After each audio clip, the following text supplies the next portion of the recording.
Shalom, Shalom, Kwam Yasha'Allah, Koloyim La Yahweh, Bahashim Yahweh Shai, Bahashim Rakahakodash. And double honors to our apostles and elders of Great Millstone who rule well and that by the Spirit taught us this beautiful truth. Just want to state the water to all the H.I.M and Akwaf that's out here sincerely keeping the laws and statutes and commandments of Yahweh, Bahashim Yahweh Shai to the best of their ability. This is Yachanan the Walk. Just coming at you with another quick lesson, praying that it's edifying by the Spirit. And just wanted to just scroll through some news. And I was just watching this on the news. Damn Edomite kids fucking their parents up, and doing all types of destructive shit, taking them out, deleting them, and they're basically saying that they starting from, very young children, very young ages. They had to lock themselves away. And, in the rooms, and they have to wait till this motherfucker go to sleep. The dad sit by the door and wait on, one situation. This is just one situation. So it's a series of, they're Edomite kids fucking their people up right within the home. So when it comes to Esau, man, he's not to be trusted. These people work out in the regular world. You've had serial killers. That's doctors. They go to work. They're normal. They get their coffee. They say hi. They do all these regular little things. Like regular people, and motherfuckers just killing people, man. But that's Esau. You think your Jeffrey Dahmers and them was running around just looking crazy. The motherfuckers was dressed in suit and ties and playing the part, looking the part. And that's why the scripture says to never trust your enemy, Salah. But let me get the copyright disclaimer real quick. Copyright disclaimer under Section 107 of the Copyright Act of 1976. Allowance is made for fair use for purposes such as criticism, comment, news reporting, teaching, scholarship, education, and research. Fair use is a use permitted by copyright statute that might otherwise be infringing. So let me just go back to where I was here, because I was just watching this news this is Sky News. You like it? Alright, cool. Man's got hair and that. His first name's Master. I'm gonna cook him in a pan. This is actually his 5 ounce. His chicken's name is Master, so I'm cooking Master. Turning 18 isn't something care leavers necessarily look forward to. Time and again, young people in the care of the state have told me that it can feel like the day the support suddenly falls away. The foster placement can end, social workers can change, mental health services can stop, and the people who've made decisions about their lives for years can simply step back. What did turning 18 mean for Joash? The entire weight of everything that social services had done with him was all focused towards what are you going to do when you turn 18. So first and foremost, it was in his mind a massive cliff edge that was coming and coming and coming. So picture's worsening for him, but yet the system wants him out. Exactly. Happy birthday from all of us, man. That's just decor. That's just decor. Because everyone was encouraging, you can make your own decisions now, you can make your own decisions now. The first thing he did was he came off all his medications.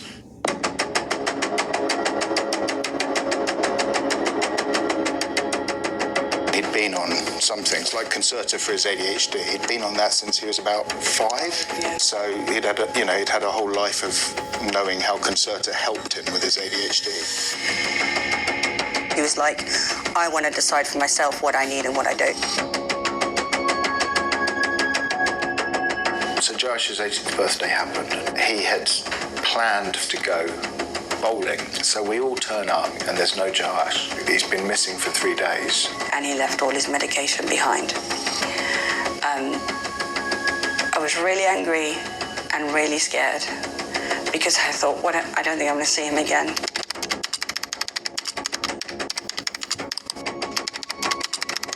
Eventually, he posts one picture on his Instagram of him sitting on a beach. And we did a bit of detective work and figured out it was Portugal. So he got the fuck up and got the fuck on. But yeah, it'd be a lot of people in them foster care hookups. But yeah, man, Esau, you know, this man, he matter of fact, let's get that scripture. He's a physician of no value. You know, putting them kids on them damn drugs, man, and because they do that to Jake a lot too. You know, Jake, you know, you got kids, man, they're just different. You know, and when they're younger, they doing all kinds of shit. You know what I'm saying? They jumping, they playing, they just doing what kids do. But you know, Esau with our children, you know, he'll put them, or they're too hyper, or they're too this, or they're too that, and they'll just put them on you know, some type of medication, man, and fuck Jake up. But that be their kids as well. Job 13:4 says, "But ye are forgers of lies, ye are all physicians of no value." Yeah, man, all that shit that Esau put together, and he talks about is for your good, and the assessment, the psychology, and he's got a motherfucker laying on a couch and talking about all kinds of shit and whatever, you know. That shit be no good, man. You know what I'm saying? This is not medical advice, but you know, Esau, man, this man is not to be trusted, man. So there's plenty of news on here, you know. You got reports of, I normally go into the Reuters afternoon news. There's Esau fucking everything up all over the world, so you can't get a lot of world news out of this. To the extent that this sort of prolongs the conflict and a resolution, oil prices will stay elevated, and that might cause some countries to maybe not be so enthusiastic about supporting this kind of an initiative. The Treasury has thus far refrained from using sort of what's the nuclear option, which is to sanction Chinese banks that have been aiding transactions in oil or acquisition of technology that can be used in missile and weapons production. There's a very delicate trade truce between the U.S. and China, and you know, taking action against a major Chinese bank that would cut them off from the international financial system would be pretty detrimental to that relationship. Is it fair to say kinetic strikes are on a pause right now, or do you? No. If we need to use kinetic strikes, we'll use them.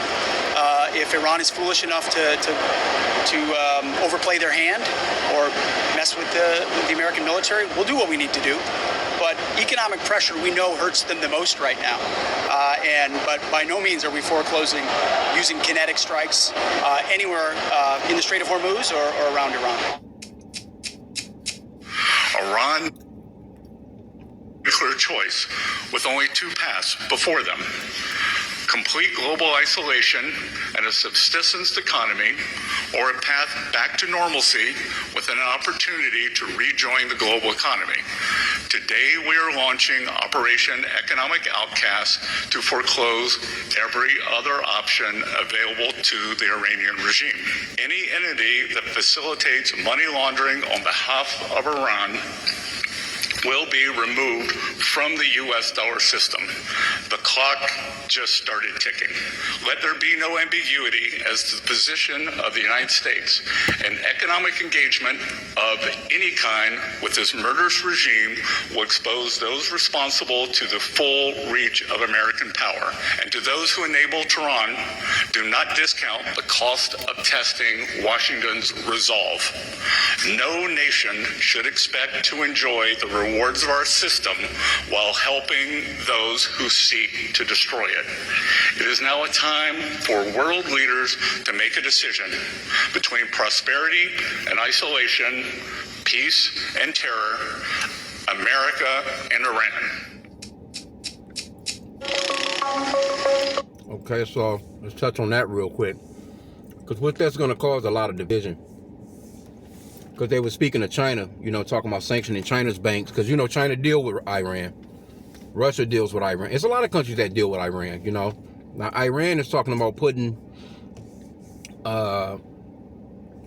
blockades, or they got the blockades going. They're talking about seizing vessels, and pretty much, you know, they're taking it a step further as far as like all those vessels that's over there. They're going to start, you know, fining them and all this other stuff like that.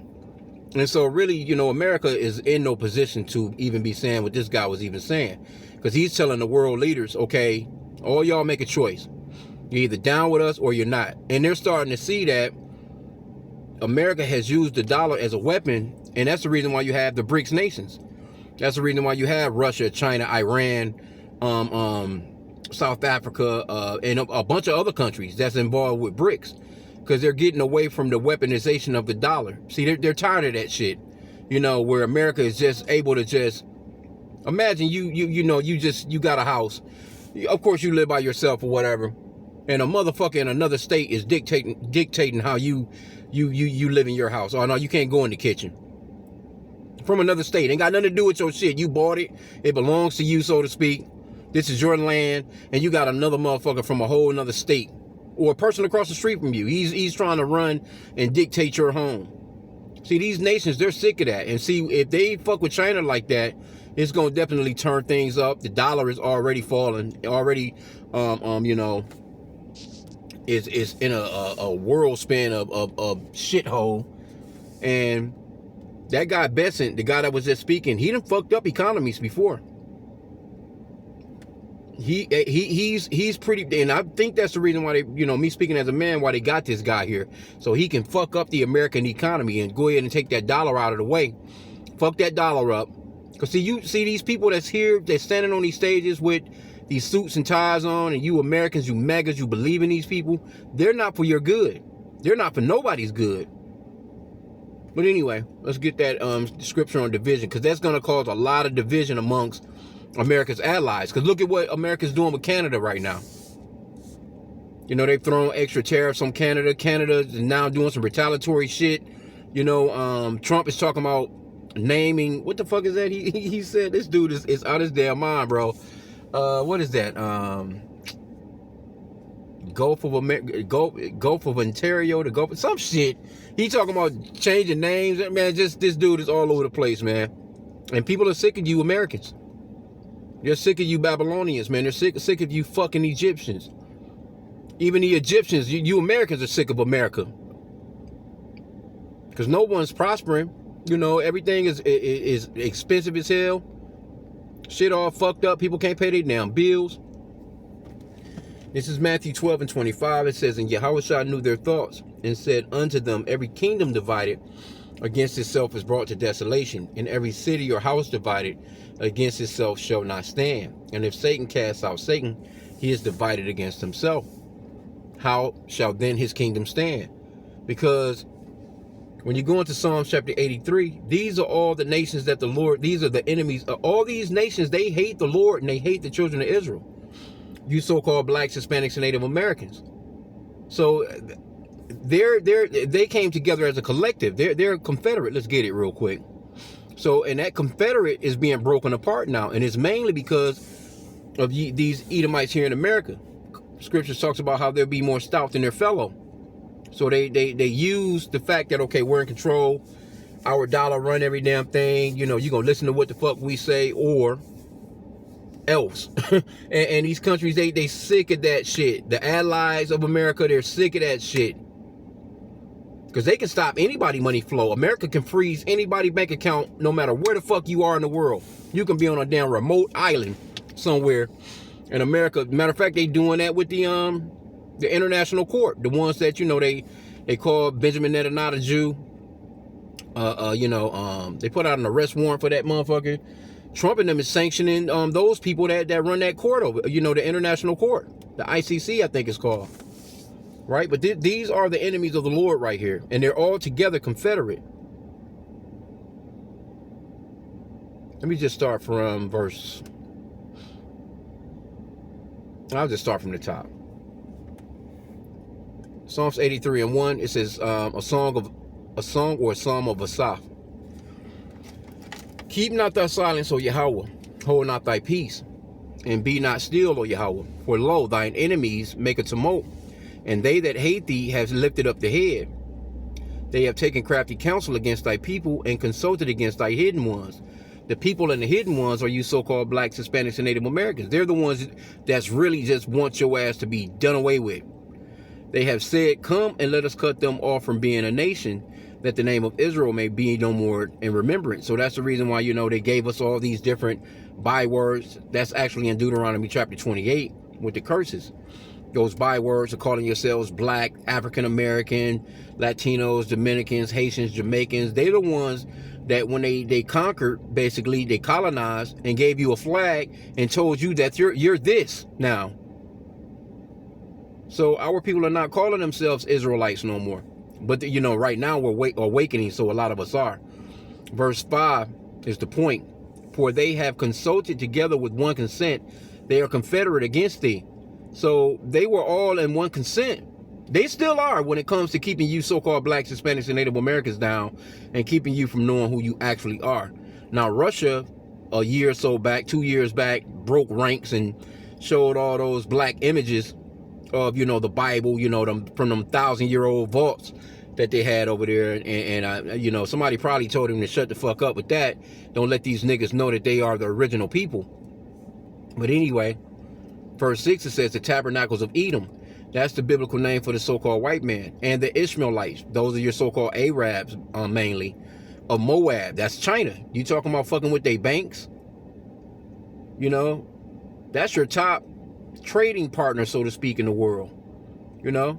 But it goes on and names off a couple of other nations. But all these nations are the enemies of the Lord and the enemies of you so-called blacks, Hispanics, and Native Americans. So that's going to be, you know, a fuck up on their end.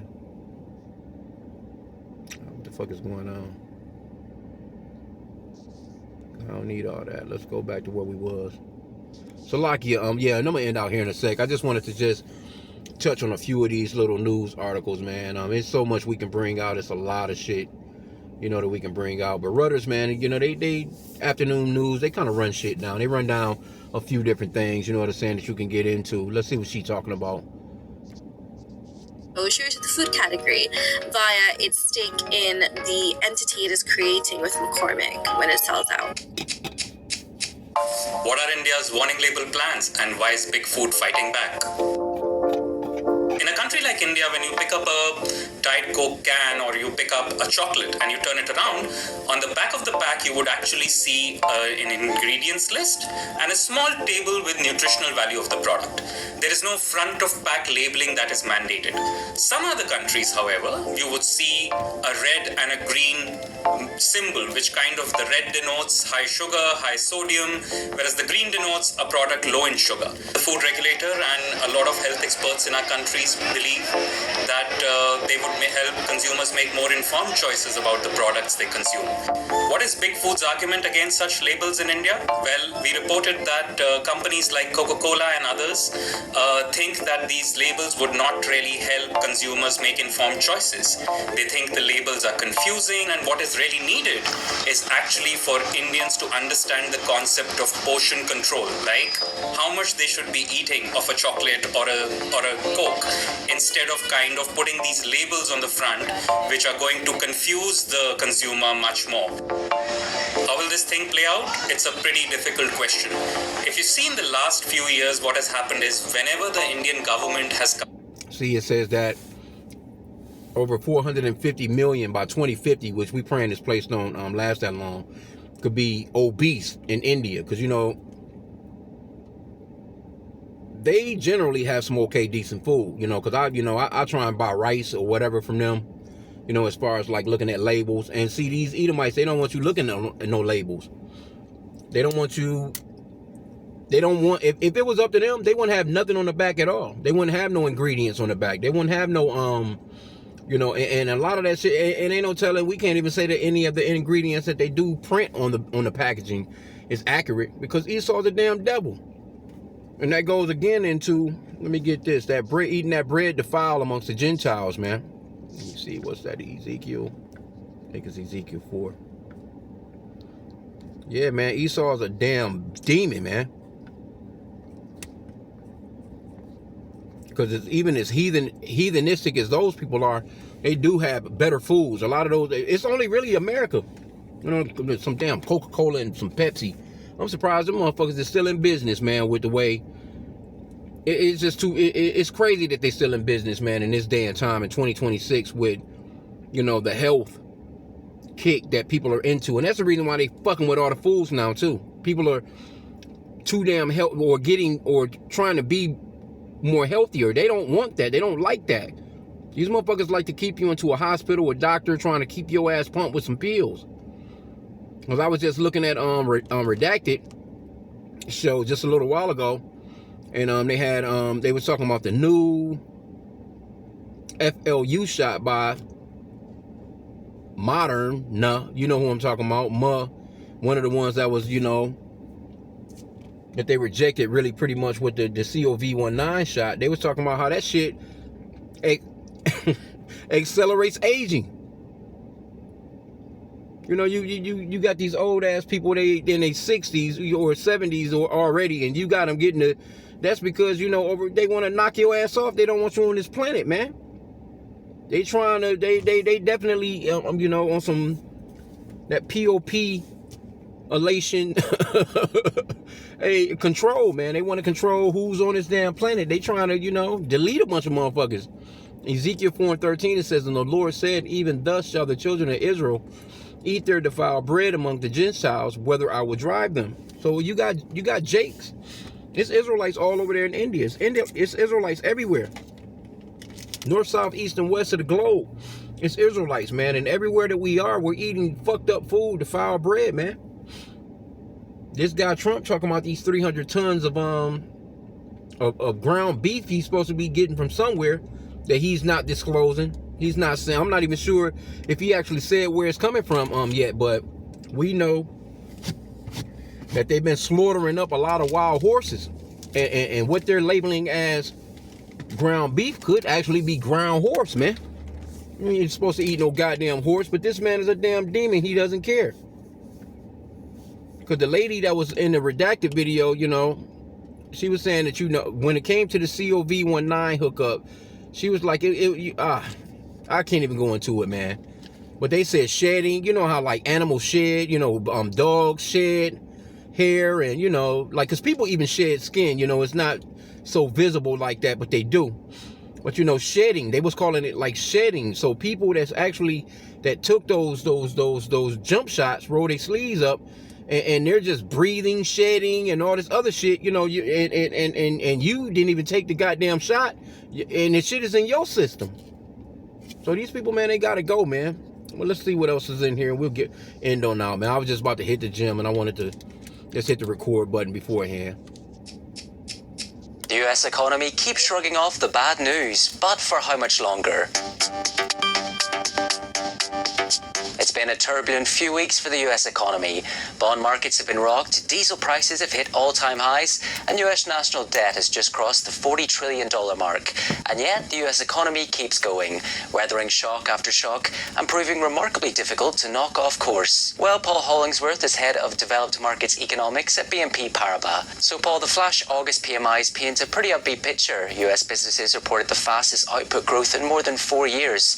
So is the economy actually cooling, and how resilient can it remain? I think the data overall, and it's not just for the US, I think the overall global economy seems to be weathering the shocks that are facing it at the moment pretty well.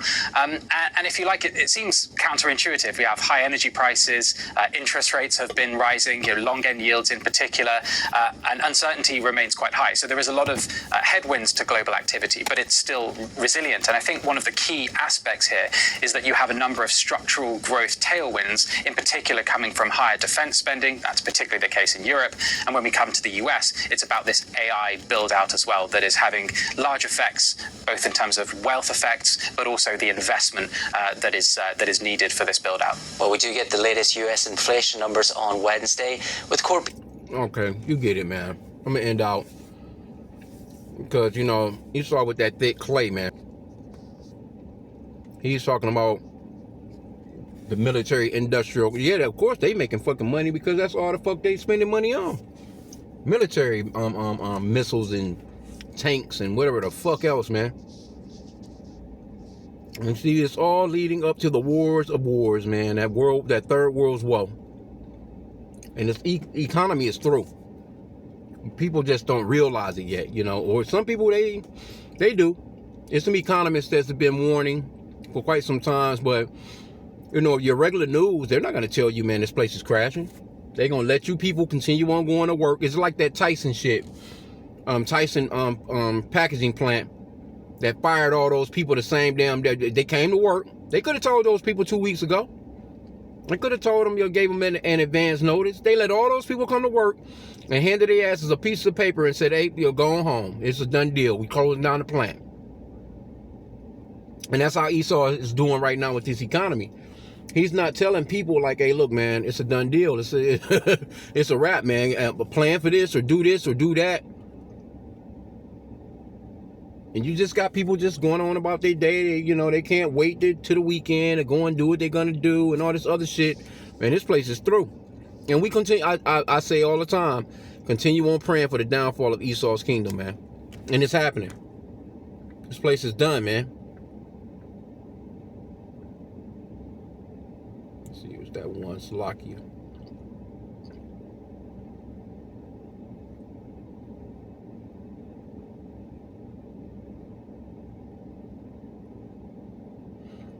Yeah, that shameful spewing is on his glory right now. Where's that one slot? You $40 trillion in debt. How the fuck, bro?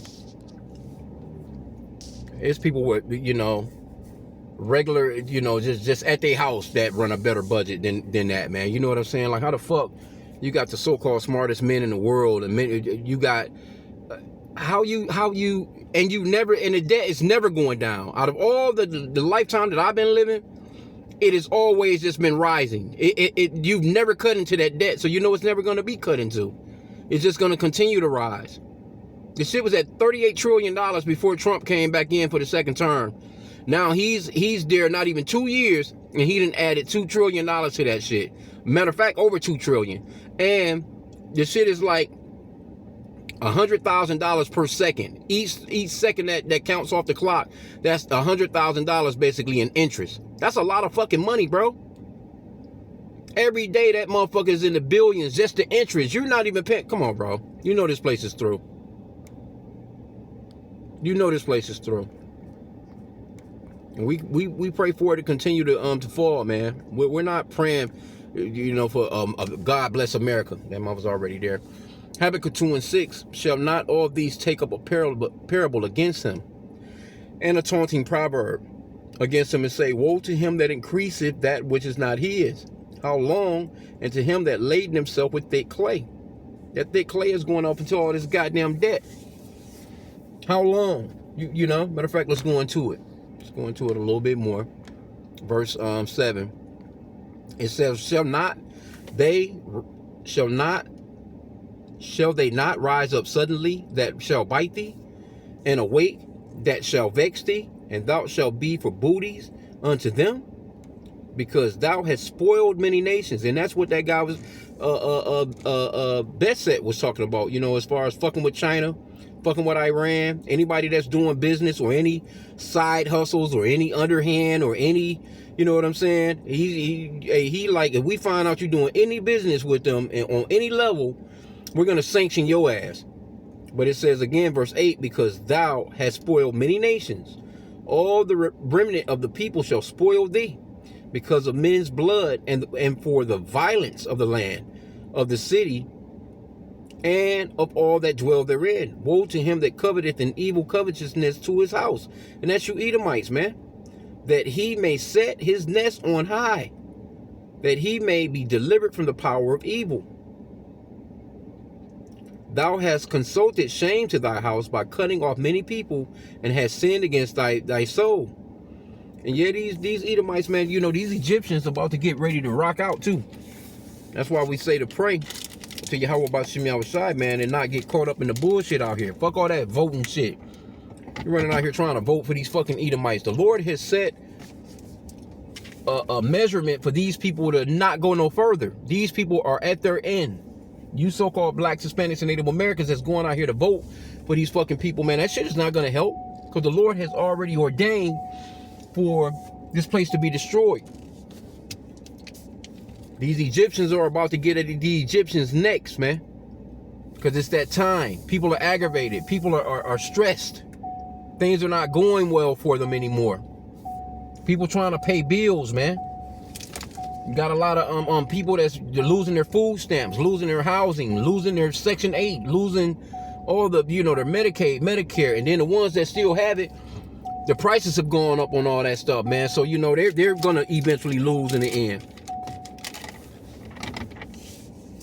Then you got your boy, the Great White Hope, or the Great Orange Hope, you know, out here, and got these people thinking that, well, I know they know better now. They gotta know better. If they don't know what's up by now, then that's fucked up. Because he has clearly shown you that he is not for you Americans. That's for damn sure. Slovakia. So I'm gonna end out, man. I just wanted to just, you know, again, grab a little bit of something before I headed off into this gym. And yeah, man. Hey, continue on just praying for the downfall of Esau's kingdom, man, because we're watching it. We're seeing it in real time, man. So with that, shalom.